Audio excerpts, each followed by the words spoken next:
partagez vos photos à volonté. J'ai gagné. Alors, il fallait pas qu'elle mange, parce qu'elle me regardait comme ça. Il faut même parfois avoir quelques notions médicales, parce que vous avez fait, je crois, un spectacle une fois dans une boîte à Cabourg, et le plafond s'est effondré. Oui, c'est vrai, oui. Comme on dit, j'ai cassé la baraque. Vous avez mis du temps à retourner à Cabourg après, je crois. Une sorte de malédiction, vous avez dit, moi, je ne veux plus aller là-bas. Oui, en fait, parce que vos informations ne sont pas très justes. En réalité, ce qui s'est passé... Non, parce que c'est pas à Cabourg. C'était à Paris.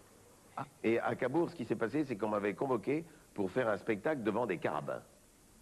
C'est-à-dire devant des étudiants en médecine. Ah, d'accord. Vous savez pas ce que c'est qu'un carabin? Je n'ai pas fait d'études de médecine.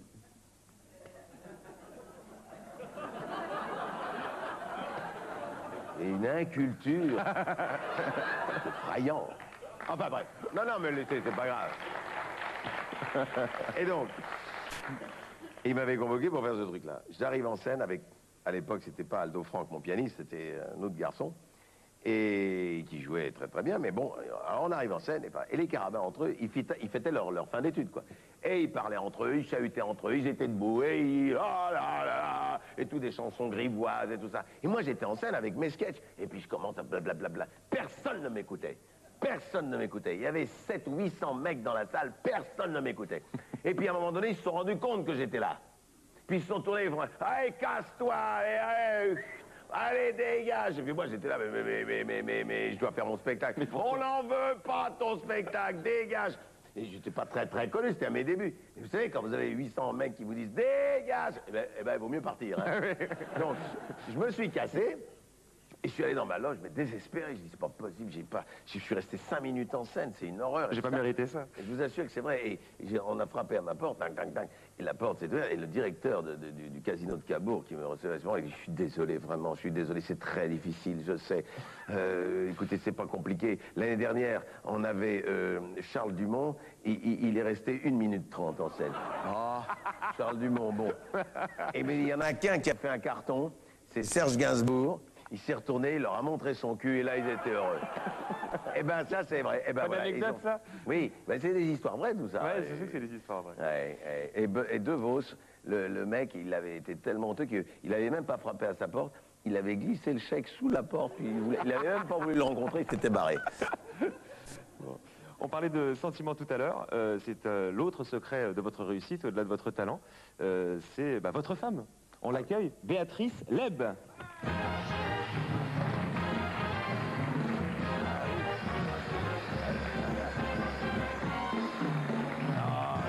Bonsoir. Bonsoir. Installez-vous à côté de Michel. Michel ici et de l'autre, inversé. Voilà. Mais magnifique, ma femme, elle est belle. Vous croyez pas si bien dire? Beaucoup de gens m'ont dit, tu vas voir, ils se ressemblent. Est-ce que vous trouvez que vous vous ressemblez tous les deux? Il a tout copié sur moi. On vous le dit souvent, vous vous ressemblez physiquement ou c'est juste... Non, c'est vrai. Ah, d'accord, c'est pas une vue de mon esprit. Je sais pas si c'est vrai, mais on vous le dit souvent, en tout cas. Bon. Alors, femme, certes, mais surtout productrice. C'est vous qui tenez la baraque, en fait. Oui, enfin, tenir la baraque, oui, c'est une façon de parler. La culotte, hein, oh. J'ai pas dit la culotte, j'ai dit la baraque. Oui, justement, mais c'était très intentionnel. Non, pas du tout. Non, mais on travaille en famille, quoi. Voilà. Donc, vous êtes la femme de l'ombre. Voilà. Et voilà, c'est pour ça que je suis pas très à l'aise, là, parce que c'est pas mon truc d'être là. Mais si, vous avez l'air très à l'aise, pourquoi?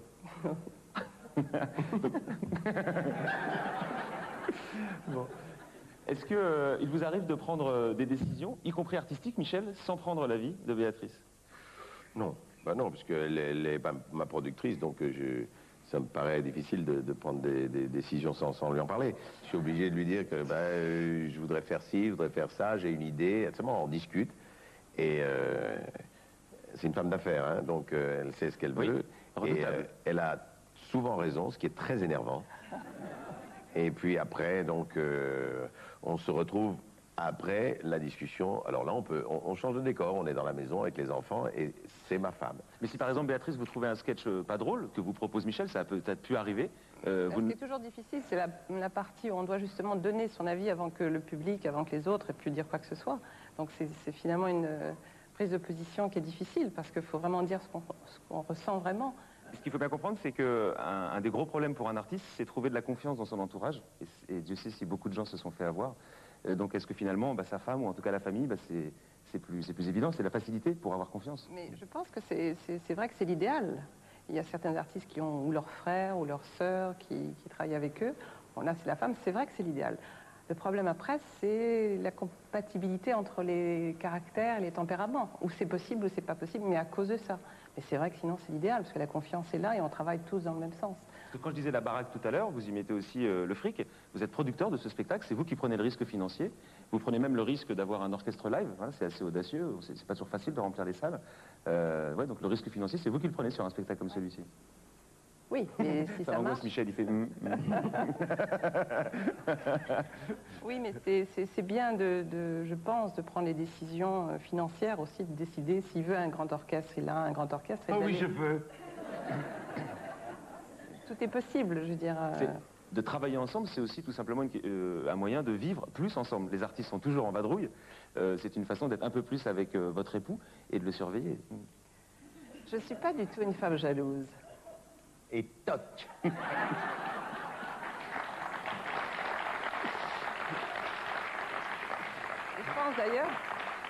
pense d'ailleurs que pour les femmes, moins on est jalouse et mieux c'est. De toute façon, dans le spectacle, il dit qu'il est fidèle. Vous n'avez pas à être jalouse. Ah oui, je vais pas demander, hein, je vais pas forcer à le dire. Hein. Mais oui, mais aujourd'hui, la fidélité, c'est la base de tout. Non, mais c'est vrai, c'est le ciment de tout. Il y a des cartes de fidélité pour tout maintenant, franchement. Pour les voyages, pour les portables, pour les hôtels, pour les vacances, pour tout. Hein. Même ma femme, elle a une carte de fidélité.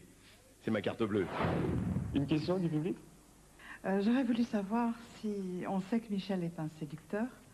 Son public est de beaucoup de femmes. Est-ce que vous en avez souffert? Et est-ce que c'est difficile de vivre avec un séducteur? Non, c'est flatteur. Parce que si vous avez choisi, c'est que finalement, vous le méritez un peu quand même par rapport à toutes les autres. Mais... Non, mais... Tout ça, c'est nickel, tout ça, c'est bien rodé. Classe, hein. Difficile. Non, mais moi, je trouve ça formidable. Enfin, c'est la même chose pour un homme, je suppose, quand sa femme est regardée par les autres hommes. Bon, même si on a une petite pointe de jalousie, on doit être fier aussi. Donc, je pense que c'est le même phénomène. Parce que le goût de Michel Lay pour la séduction date pas d'aujourd'hui.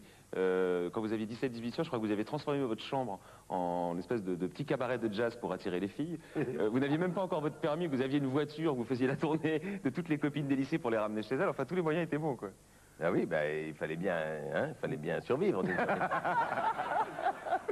Et une fascination pour les jambes, paraît-il. Ah oui, bah, c'est parce que c'est lié à un film qui était un de mes films de chevet, Béatrice le connaît. Le lauréat? Non, c'est L'homme qui aimait les femmes. Ah, Charles Denner. C'est Charles Denner dans un film de Truffaut. Ouais. François Ah, Truffaut. bah oui. Et là, évidemment, le film démarre sur un plan de jambes de femmes qui arpentent.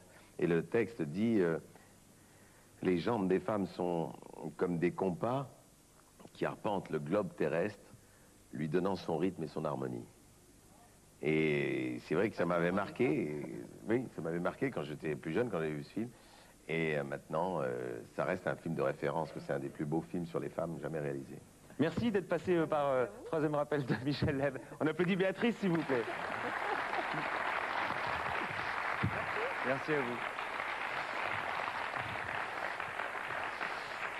Allez. Quelques mots quand même sur le comédien. Vous avez eu de grands succès théâtraux, je vais en citer quelques-uns, 12 hommes en colère, Madame Doubtfire, Amitié sincère avec Bernard Murat récemment. Malgré tous ces grands succès, j'ai lu parfois dans des interviews, vous disiez avoir le sentiment d'être parfois un peu boudé par le milieu du théâtre. Au départ, oui, forcément, parce que j'arrivais de la télévision, j'arrivais du cabaret, j'arrivais de choses comme ça, et c'était pas très bien vu, des vedettes de télévision qui se mettaient à faire du théâtre, c'était pas bien vu du tout. Est-ce que c'est un milieu où on se prend un peu au sérieux, parfois le théâtre, les théâtreux comme on dit? Oui, maintenant ça a beaucoup changé, mais à l'époque, il y a une vingtaine d'années, c'était encore très sérieux. Je sais pas, aujourd'hui ça s'est vachement démocratisé. Quand même. Mais d'ailleurs, quand vous faites ce numéro qui consiste à prendre des gens dans la salle, les faire monter sur scène, oui. Je me dis que c'était pas une façon de désacraliser un peu le genre. C'est aussi pour désacraliser, mais c'est aussi pour faire participer le public. Parce que le public, à un moment donné, c'est formidable qu'il participe au spectacle, et qu'il monte sur scène, et qu'il joue la comédie, qu'il se rende compte de ce que c'est de jouer devant du public. La pièce commence, allez. Mais... Stop, attendez, excuse-moi. Là, c'est quoi? C'est les valises pour Tekel, là, que... Non, c'est des valises lourdes, mais elles sont pas forcément basses. Allons-y, allons-y. Allez, lourde. Ici, on dirait qu'il a mal aux pieds, on dirait pas qu'il a des valises lourdes. Là, la porte, là.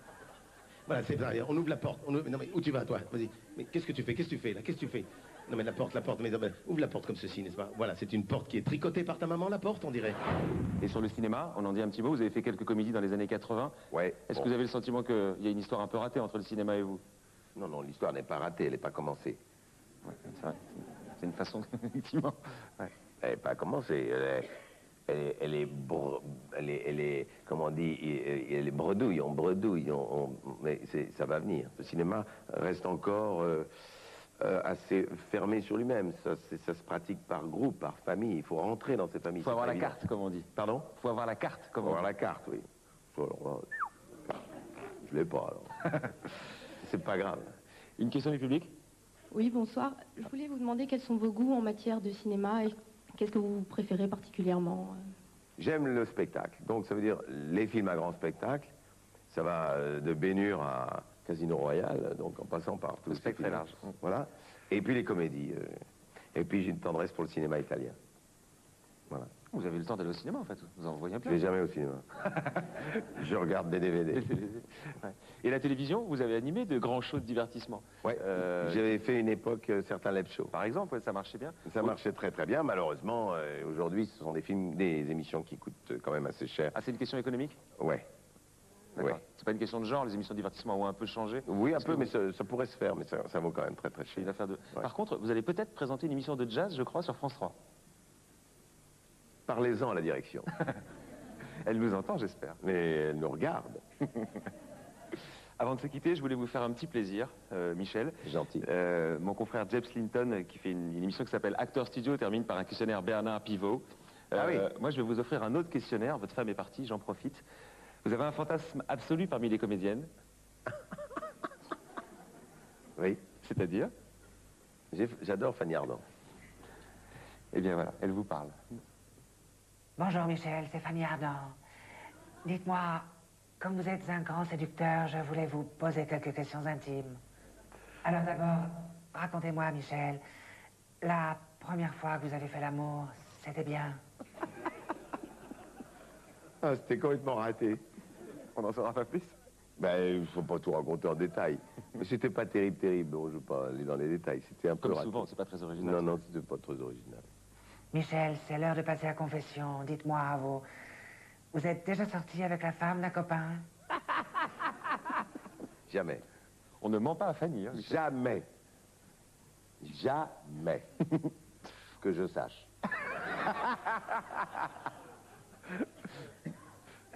D'après vous, Michel, le mot le plus con en amour, c'est oui, oui, merci, ou encore. Le mot le plus con, Ouais. c'est oui, oui. Ça, alors là. Oui, oui.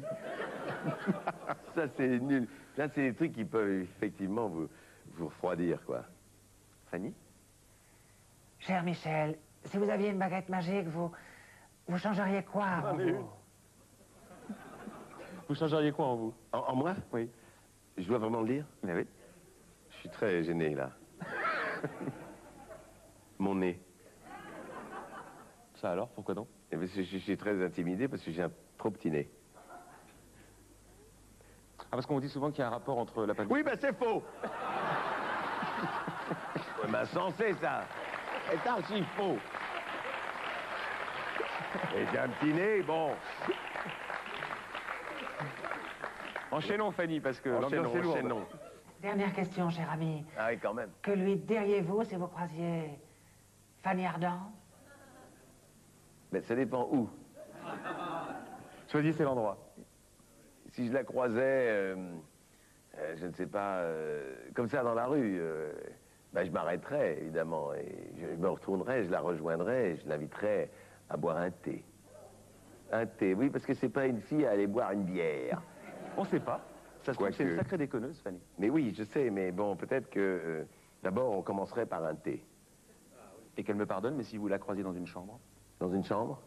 Si je la croisais dans une chambre, j'ai dit, excusez-moi, vous êtes dans ma chambre, si vous voulez bien avoir la gentillesse de sortir, si vous me dérangez là. Je suis dur ça, t'imagines. On remercie Frédéric Lebon pour cette belle imitation de Fanny Ardant. Voilà, le troisième rappel de Michel Leb. Bravo à lui. Merci. Merci. Merci Alexis. Merci à tous d'être restés pour Michel. Merci au Casino de Paris de nous avoir accueillis. Et merci à France 3. À bientôt. Ciao et joyeux Noël.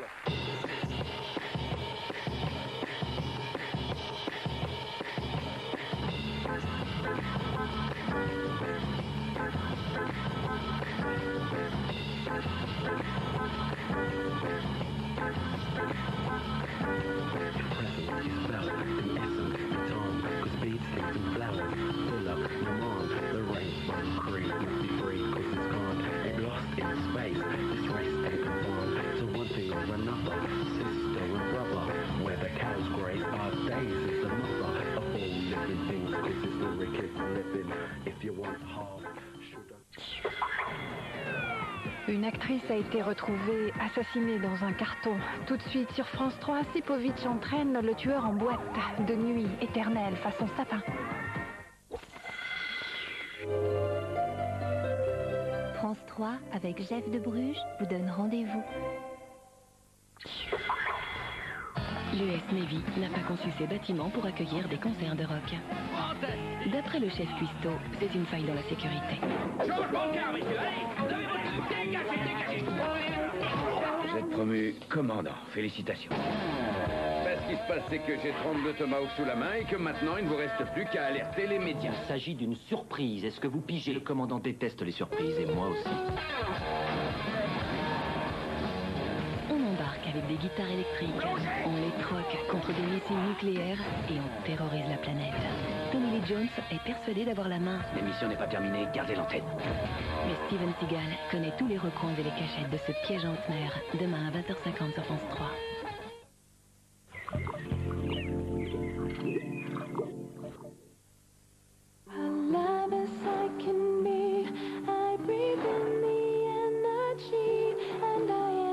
Touch of Pink, le parfum féminin de Lacoste.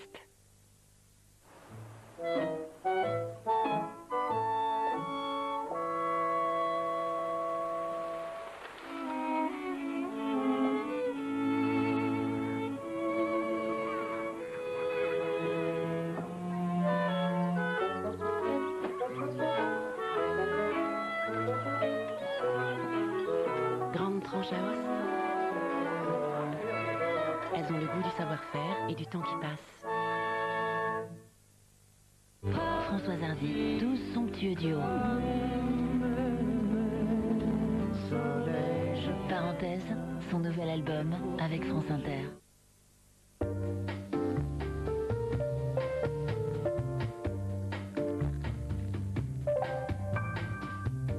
On a tous de bonnes raisons d'apprécier Dartini sans alcool. Dartini, un plaisir infini. Allô? Mamie, c'est ton petit-fils. Non, c'est pas la police, c'est ton petit-fils. Oui, je voulais te demander. Non, c'est pas Nathalie, mamie. Appel, visio et texto illimité de 8h à 18h vers SFR. SFR, parlons mieux, parlons mobile. Tant qu'elle n'a pas bu son café, ma fille est dans le brouillard.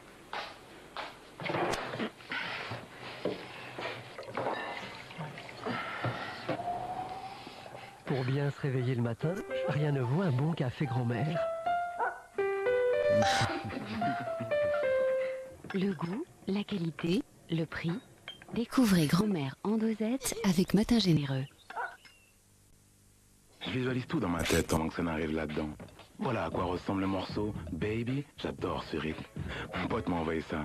Ça me fait marrer à tous les coups. J'ai ma propre équipe de skate professionnelle. J'ai des photos de tous ces mecs là-dedans. Puis j'y mets un tas de trucs. Tu vois ce que j'aime, quoi. Pour moi, l'art, c'est de la musique pour les yeux. Ouais, monsieur. L'ordinateur HP Pavillon. Le PC redevient un ordinateur personnel.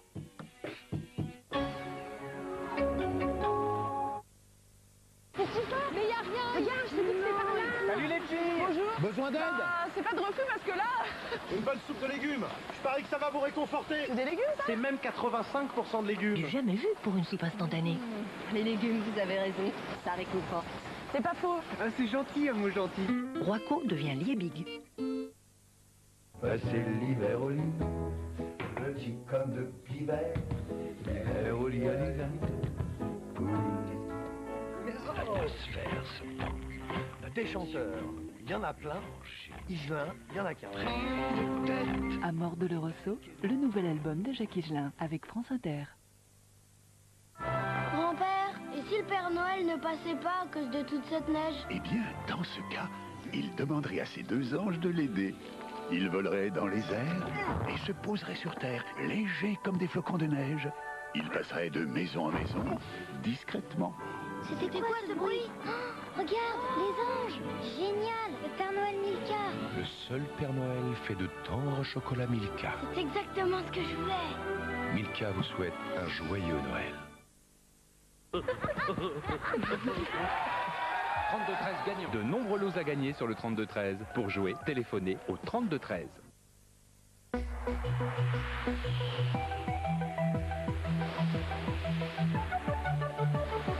Pour une fraîcheur naturelle sur vos vêtements, H2 en 1. Laissez-vous toucher par la nature.